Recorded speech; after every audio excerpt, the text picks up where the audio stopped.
What Charlie Kirk is doing doesn't actually work. It works because there's endless sums of money being thrown at it by billionaires to spread propaganda. It's not just that Charlie Kirk is such a genius. That's part of it.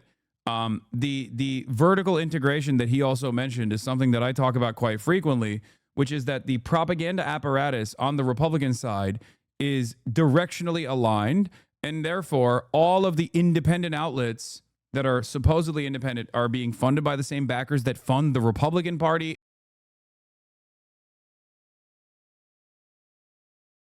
How Democratic streamers like Destiny are taking on MAGA and Charlie Kirk.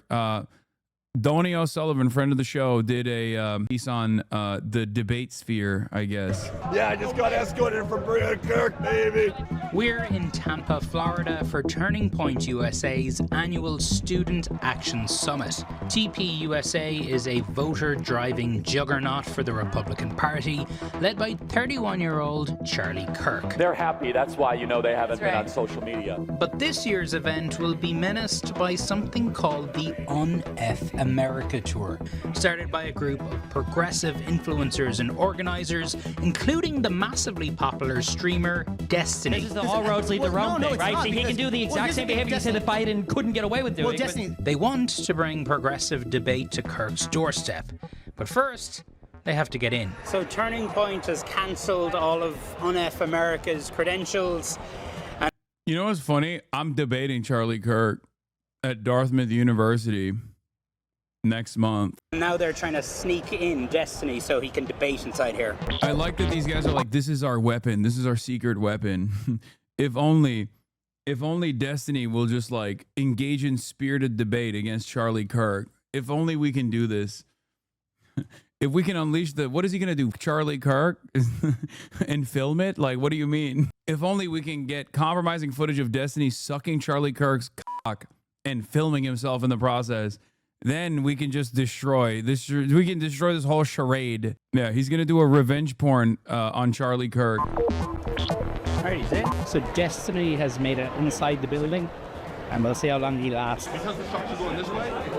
There's a major streamer named Destiny, who's a Democratic liberal streamer. He appears to be debating Myron Gaines. God. These debate clowns act like getting a center-right neolib in a debate is equivalent to sneaking a dragon slayer into the den of the bees. I know. Oh, yeah. He's gonna agree with Charlie Kirk that the left is actually responsible for Kamala losing, and also that he's gonna agree with Charlie Kirk on the Israel stuff. He's also gonna agree with Charlie Kirk on like 20% to 30% of Trump's deportation policies. He's more of a right-wing red pill guy. They're both sort of creatures of like internet trolldom, but it should be a lot of fun. You know, it's like blood sports. It's like watching a fight effectively. We love to see it, though. We love to see it. Oh, it's God. Great. Oh, gross. Oh, my God. He's going to agree with them on white people being able to say the N-word. We are at Student Action Summit. We got Destiny and Myron here today. Have a little friendly conversation. Oh, yeah, man. Good to see you, bro. Hey. Young people may be tuning out the news, but this new form of live, provocative political debate is blowing up online. Its cultural significance is something well known to Kirk because he's part of it. Oh, it's democratic socialism. It's completely different. I love this question. And I could talk about socialism for hours. Hello, everyone. I am Charlie Kirk, founder of Turning Point USA, and I am surrounded by 20 woke colleges. Under a tent with the words, "Prove me wrong," Kirk brought online debater culture directly to hundreds of college campuses during the last election cycle. We have a problem in Black America. The biggest problem is not racism. It's the lack of dads. He's like, the biggest problem is not racism because obviously I'm racist. So that would be like admitting that, you know, my kind of thinking is what's wrong, what's like held Black America back. He just stole Steven Crowder's whole flow. No, I know. When exactly do heart waves begin in utero? You know that, but you don't know the form. Hold on, no, so tell me when heartbeat. I don't know. And while he uses it to make viral content, its primary goal is to register Gen Z to vote. This kind of stuff is so rudderless, okay? It's just, if you're doing blood sport for the sake of blood sport, like Charlie has a clear agenda, okay? His goal is to promote right-wing talking points. His goal is to make the left look weak and humiliate liberals and the left alike so he can make people agree with his worldview. He can make his worldview look stronger in comparison. If the inverse of that on the opposing front are rudderless neoliberals who constantly find themselves catering to the white nativist talking points in an effort to, I guess, like secure a larger crowd, then you're not really debating this person. You're just waiting out the time until you agree with him, maybe 3 years down the line. But at that point, he will have moved past the advocacy, just like what Kamala Harris did with Donald Trump. What is this? Yeah, South Park is like shitting on Charlie Kirk too, I guess. We all laugh at this, but all these freaks were having closed-door meetings with heads of government, including head of ICE, that pay to expand all facilities into alligator Alcatraz-type places. I have proof if you want to chat about it. No, I know. These guys are like actively in government as well. Under no circumstance do you agree with these unless they are agreeing with you, okay? And even if they're agreeing with you, it's important to just be like, wait a minute. Why is there agreement here? What's going on here, you know? Like that. We are now becoming we're becoming the cool kids now. But no, I just want to be clear. Is there something wrong with talking to voters? No, there's nothing wrong with talking. Well, that's what we're doing here today. It's an open mic. I think that you push a danger. Is Destiny getting popularity? I would have thought that he was falling off since the Sex Pest stuff. Admittedly, I don't follow him. I don't think so. I mean, I think like these kinds of hits are not that consequential. And I know this from my own personal experience. I think that like getting mainstream, getting this kind of like mainstream hit is it's a blip. I don't know why Donnie's platforming him, to be honest. I mean, because he's there, and the reality of the matter is like Donnie literally covers some of the most insane freaks online. He covers every single person. Agenda. It's a strategy that those behind UNF America say the DNC has been absent to counter. I hate Charlie Kirk. I think he's actually a Satan spawn, but he's very, very strategically minded. At an event organized by the UNF America crew down the street from the convention center, both conservatives and liberals packed into a pub to eat chicken wings, drink beer, and watch conservative voices try to take on Destiny. Have you ever fired an AR-15? Yeah. So you fired 5.56. The mathematical odds of him surviving that are infinitesimally small. They're infinitesimally high if it misses him or grazes his ear. I mean, Charlie Kirk's been doing this a long time, more than 10 years. Why has it taken the left so long to catch up and still hasn't caught up? Republicans vertically are very well integrated when it comes to making sure that they're winning elections. Yeah. Right? There's the people who in 2020 they thought the election was stolen in every state basically. Yeah. But they still shut up to vote next time. So something is happening there where they're really big on going out and winning elections. And I think that shows at every single level, to where when people are organizing or when people are creating alternative media networks, whether you're talking Tim Pool, influencing other ones like Joe Rogan. Why is Donnie having Mini Epstein on a show? He probably has no idea that this is an act, to be fair. Like, are they going to cover sex scandals? I doubt it. Or trying to do things with college kids like Charlie Kirk. They're making these events and they're gathering all these different people. For Charlie Kirk, it's school kids, but the single focus is winning elections. It's incredibly important. And somehow I feel like on the left, I don't know how this happened online. Maybe it's because we tend to be younger or whatever, but somehow the party's messaging apparatus, it feels like it's gotten hijacked from people by people who won't vote for your candidates, which I think is incredibly destructive. Did the Democrats have anything like this? Nothing. And I will say, like, Charlie Kirk is honestly one of the best organizers of our generation. And I think that, you know, as much as I disagree with Charlie Kirk, I believe that what he's doing has worked. And that's why I'm here to replicate what he's doing. I'm not here to, you know, disrupt Charlie Kirk's events. I'm here to say that there are alternative ideas and that we need to build the same thing that he has, because he is good at it. Z. Cohen Sanchez. If this is the Unfuck America tour Shonda Black covered this months ago when they were under heat for being racist, they replaced Dean and Harry Hasan with Destiny. Z, the other organizers of Scammer Lamont. Wait, really? I don't have a lot of confidence in a lot of the people in like the debate sphere, because I ultimately feel like he's talking about you, Lol. Wait, what do you mean? Who's talking about me? What is this? It's because we tend to be younger or whatever, but somehow the party's messaging apparatus, it feels like it's gotten hijacked from people by people who won't vote for your candidates, which I think is... Oh, he is. Yeah, he is talking about me here. Yeah. This is his like main, this is his main gripe. He thinks I'm not like dick riding the Democrats, not understanding that like I'm not in the business of dick riding Democrats. Why the fuck would I dick ride the Democrats? He's literally saying he wants to be a Charlie Kirk for the Democratic Party in a piece about how Charlie Kirk is a charlatan. He is a masquerading suit that is a fleshlight for Republican messaging. That's the whole point. That's not what I want to do. Yeah, he's literally saying we don't need better candidates, we need better voters. The reality is that that is a message that I think media executives will entertain, though, because that is precisely the kind of message that they want to put out there. If they want to continue losing, or maybe every now and then marginally securing victories, then great. I'm not in the business of that. I don't care. What Charlie Kirk is doing doesn't actually work. It works because there's endless sums of money being thrown at it by billionaires to spread propaganda. It's not just that Charlie Kirk is such a genius. That's part of it. The vertical integration that he also mentioned is something that I talk about quite frequently, which is that the propaganda apparatus on the Republican side is directionally aligned, and therefore all of the independent outlets that are supposedly independent are being funded by the same backers that fund the Republican Party and also Fox News.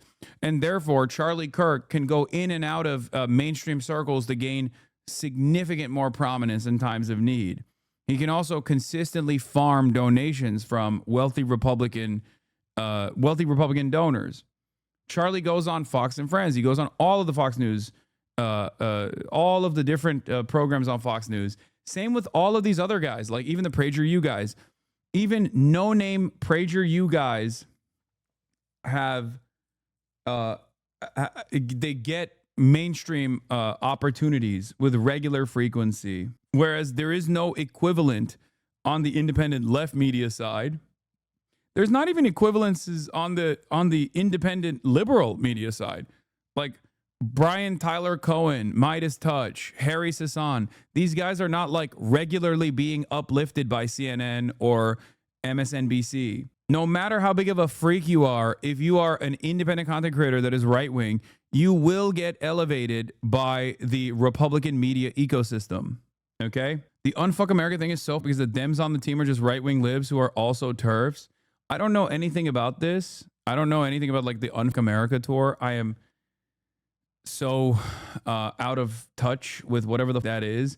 And I know that like TikTok debates are what pops off, especially for an entire generation of people who want to consume political content. I think that it is ultimately unproductive, especially if you are rudderless, especially if you have no like ideological backing, if your politics are not guided by empathy, if you're not predisposed with policy, and you would rather defend the party. I do not care about defending the party. I care about defending good policies, no matter who is the person, no matter who is saying the actual good policies, who's defending the actual good policies. Ultimately, a lot of these people are, like in the case of Destiny, if he wasn't so purely spite driven, I think he could continuously be a debate mercenary that sees a tremendous amount of success. But I think because of his like overwhelming amount of spite for like everyone he thinks him over in his career and like kept him down, which is ironic because he should look in the mirror. That's the only who's like himself over. If he didn't do all of that stuff, then he probably could be like a decent debate mercenary. But even then, he would be just like another Harry Hasan type, right? Only defending, and this is before we talk about him being an active sex pest and you know, defending shit like white people saying the N-word, Kyle Rittenhouse, like numerous other unconscionable things.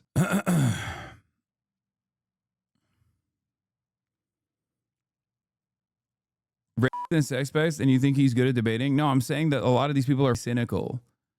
A lot of these people that would prop up any media personality would cynically prop him up, but he gets in his own way by being a horrible monster. Yeah, demanding that white supremacists mow down BLM protesters because it might hurt the chances of the Democrats winning the election. There's a lot of blame to put on the Democrats pushing out influencers who are left-leaning, though. No, I mean, the Democrats are always going to actively push aside leftist influencers because the Democrats don't actually want to influence people. The Democrats don't actually want to make change. That's the unfortunate problem. That's why I say no matter how independent or how far right, even Nick Fuentes has very little daylight between himself and Donald Trump. in especially their domestic policy, right? Like there is less daylight between Nick Fuentes and Donald Trump than there is between like me and Bernie Sanders. And Bernie Sanders is never becoming president. Bernie Sanders' voice is not a prominent one within the power structure of the Democratic Party. Unfortunately, do you understand? Like, it would be akin to Bernie winning the presidency, and Bernie has no chance within the power structure of the Democratic Party to win the presidency. They don't like Bernie Sanders' worldview. They actively attacked him and undermined him. The Democrats were more scared openly about Bernie Sanders winning the primaries than Donald Trump winning the presidency. Okay? I still remember the CEO of Goldman Sachs writing an article about it. So, for that reason, until the Democratic Party changes and actually becomes an active fighting party, a party that actually cares about its citizens, a party that actually cares about its voters, a party that is actually predisposed with like improving people's lives, a party that wants to advocate for good policies that do genuinely improve people's lives, and not just like the status quo party that is marginally better than the increasingly worse Republican Party, there's not going to be this kind of cohesive media push from independent circles. And at most, they'll just push for like Midas touch to be dominant in the media landscape. Did the Democrats have anything like this? Nothing. And I will say, like, Charlie Kirk is honestly one of the best organizers of our generation. And I think that, you know, as much as I disagree with Charlie Kirk, I believe that what he's doing has worked. And that's why I'm here to replicate what he's doing. I'm not here to, you know, disrupt Charlie Kirk's events. I'm here to say that there are alternative ideas and that we need to build the same thing that he has, because he is good at it. Z. Cohen Sanchez has worked more than a decade on Democratic campaigns. There's no reason why we can't do this. This is not very expensive to do. We have so many PACs on the Democratic side raising millions of dollars, right? We are not a big PAC. We haven't even raised $1 million yet. And we're able to get all of these creators essentially anywhere that Charlie is. And so that's what we really want the Democratic Party to do, is we want to have them to start investing in these movements. Is the DNC supporting this? No. Not currently. Why not? If Ken Martin's watching this, text me back. But really, I mean, I think it's disappointing that we haven't been able to see the DNC really get off the ground since the election, because I think a lot of things have happened internally that have been distractions to the actual ground game that we need right now. No, our motto is... Is that what that woman is saying? Isn't it analogous to them saying they need a Joe Rogan to the left, aka not understanding what the root of the problem is? Yes. I think she just wants to be that person for the Dems. And the Dems are so... The Democratic Party is so delusional that they won't even like throw a bone to people like that who want to be like, who are begging to be loyal servants of the Democrats. Not that I'm saying that if the Dems also funded this operation that seemingly has decided to go with like, an active sex pest with numerous court cases launched against them, who with regular frequency will say like insane freak shit, like celebrating the deaths of, you know, the children of Trump voters in the natural disaster that took place, in the floods that took place in Texas, or, you know, white people's right to be able to say the N-word, or ethical child pornography. Like things like that are so insanely out of touch. Destiny is a demon of the internet. He cannot exist in the real world in this way, okay? Those are all the things that he has done. And that's not even scratching the surface. This is before we talk about like his justifications and his unlimited support to Israel's going to Israel with Eyal Yacobi, or was it Eyal Yacobi? I think it was, and mocking victims, or going to Israel and telling the IDF, the Israeli occupying force soldiers, that they should just like, if they're going to do crimes, they should just like hide it, which is doubly ironic. Now, there's a million different things, but yeah, the point is, you talk like a rapper in an interview who talk about King Von. That's so funny.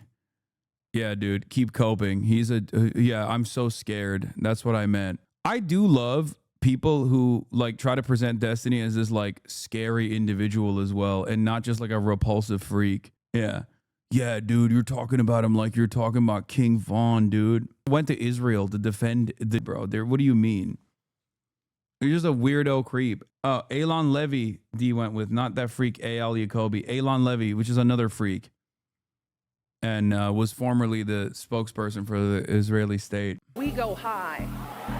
For Destiny, it's a ground game that must reflect the culture he and millions of young Americans are part of, one that is often characterized by un-PC language, insults, and crude humor, like this tweet Destiny sent poking conservatives by saying the kids who died in the Texas flood were proof that God doesn't exist.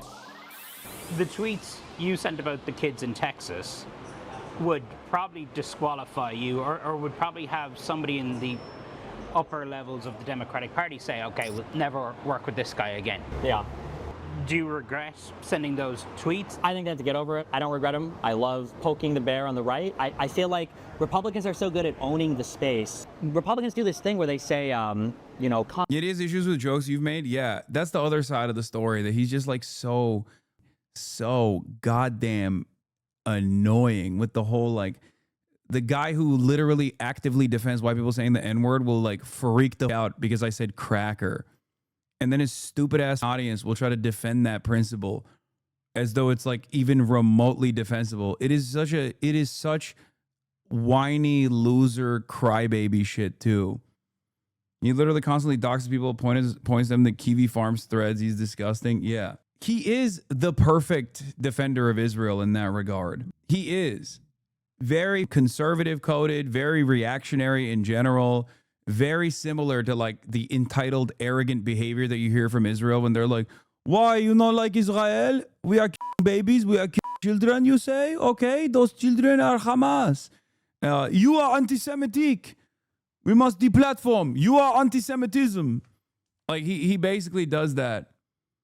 Yeah, like that's why you heard one of his fans be like, you called Mayor Pete a rat, as like a big point of contention against me. Like, as much as I entertain edgy humor, it's usually not against like defenseless children. You know what I mean? It's just not. Like the jokes that I have that are edgy are the same type of jokes that like the right wingers get mad at, which is usually making fun of America as an institution. You know, making fun of the American government, making fun of dominant forces in American society. I'm punching up, no matter how edgy it is. I'm not punching down. Comedy's legal again, and we can joke about anything. But when they say anything, they really just mean like immigrants and black people, right? Because if you make fun of anything on their side, they lose their minds. I guess is your point that, you know, always trying to take is clearly not working for Democrats? One of the things that conservatives... Yeah. In order to beat Republicans, we must become more... Does anybody like this guy? I'm asking earnestly. It's just the grossest people. Or if there's anyone that's like normal that likes him, they probably saw like a TikTok clip where he doesn't look like a gross little freak pervert. That's probably it. But like the main community is some of the worst freaks. They basically operate like a bunch of cyber stalkers that have no real interest in politics at all and just basically do his bidding, whatever it is. Stumbled into accidentally, because I think Donald Trump's an idiot, even politically, but they stumbled into this thing where people started to get confused because of what the right and left looked like, and I think they think that you need an extremist platform in order to win elections, but what you really need, I think, is just extremist messaging. I think that's what you need. Back inside, the packed event giving the Un-F America organizers hope there will be appetite for similar debates on college campuses this fall. I do 100 hours of this a semester. 100 hours. In addition to 2 hours of podcasting radio. I mean, the physical crowds are now 4,000 people almost every time we do this. And so the plan for this semester is Charlie Kirk shows up at campuses all across the country. And before I started watching Twitch, all I heard of Destiny was he's a liberal that likes to debate Republicans. Most normal people don't know how repulsive he is. Yeah. I think like what he doesn't realize is when he gets into the spotlight a little too much and the light shines back at him even a little bit, like when he has to operate under the microscope that he's placed upon someone like myself, for example, when people find out about what he says all the time and he can't help himself, that he basically wears like a badge of honor, like no matter how edgy it gets, no matter how gross he gets, he's seen as like No matter he in his own community is seen as like a beacon of whenever he gets like more edgy, but to the average person, that just comes across as like a repulsive freak.